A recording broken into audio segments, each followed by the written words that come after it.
আমরা যখন বড় হচ্ছি, মমতা ব্যানার্জি তো ক্ষমতায় নেই, তিনি বিরোধী নেত্রী, কিন্তু মমতা ব্যানার্জি কোথাও যাচ্ছেন মানে সেখানে লাখ লাখ মাথা, কোটি কোটি মাথা, সেটা কোনো পুলিশ কোনো ক্ষমতা আটকাতে পারছে না।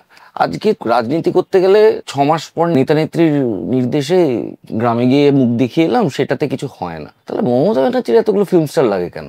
294টার মধ্যে কটা ক্ষেত্রে ফিল্ম স্টার আছে তুমি পার্সেন্টেজটা হিসাব করো। মমতা ব্যানার্জি যেটা দৃষ্টিভঙ্গি, শত্রুঘ্ন সিনহা, তারপরে এই বলে দিচ্ছি, পাঠান তো আর ফিল্ম স্টার না, সেলিব্রিটি ক্রিকেট প্লেয়ার, যে 6 মাস কেন 1 বছরেও যাবে। পাঠান কিন্তু যায়, কীর্তি আজাদ তো খুবই যায়। হ্যাঁ, প্রথম কথা হচ্ছে মমতা ব্যানার্জি এটা 2011 সালেই করেছিলেন। তার যে বেসিক ধারণা থেকে তিনি করেছিলেন যে সব সেক্টরের মানুষ থাকলে আমি সব সেক্টরের খবর পাবো। আচ্ছা, মানে অ্যাডমিনিস্ট্রেটিভ ওয়ার্ক, এইটা নয় যে তাকে সেলিব্রিটি বলে দাঁড় করিয়ে দিয়েছে।